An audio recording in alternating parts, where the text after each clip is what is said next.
Is this what the world calls justice? A system where 14 nations can raise their voice, and one powerful state silences them all? This is not diplomacy. This is not consensus. This is dictated silence by privilege wrapped in the cloth of outdated war victories. The United Nations, born from the ashes of war, promised peace, equality, and justice. But tell me, what justice exists when one veto, one signature, one superpower whim crushes the collective will of the international community? What kind of democracy is this, where 5 countries rule the fates of nearly 8 billion people? Where atrocities are shielded, not because they are right, but because they are politically convenient to those with the sacred power of a veto. This is not a council of nations, it's a council of privilege, a monarchy masquerading as global governance. The very structure that claims to safeguard humanity stands frozen whenever a permanent member wishes to protect its interest, its allies, or its wars. The veto is not a shield of peace, it is a weapon of silence. It has become a tool of injustice, inaction, and impunity. If the world is serious about justice, about human rights, about the rule of law, then the veto must be challenged, reformed, or removed.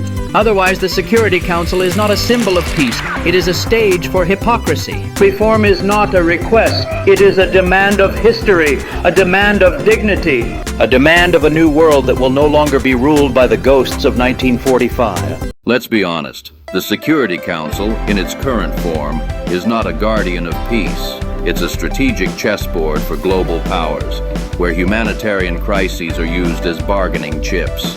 Powerful nations have turned the United Nations into a tool, not of justice, but of justification.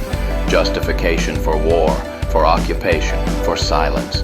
They use vetoes to block resolutions and use selective outrage to ignite them. But here's the truth.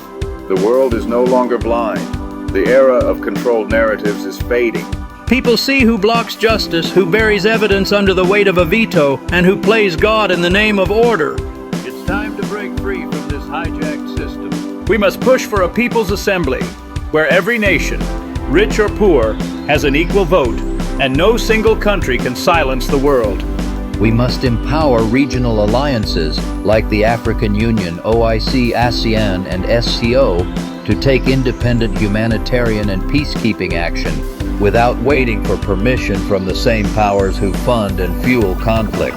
We must support the creation of an independent international justice forum outside the grasp of UN politics to investigate and prosecute war crimes, regardless of who committed them.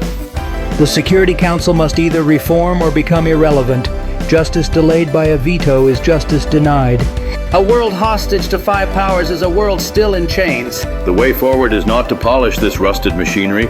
It is to build a new system where humanity comes before hegemony and principles before politics. If the global order can't evolve, the people will outgrow it. If the institutions won't deliver justice, then justice will find another path. This is not a threat.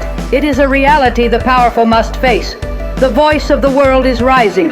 It can no longer be muted by 5 fingers gripping a veto. Please share and subscribe.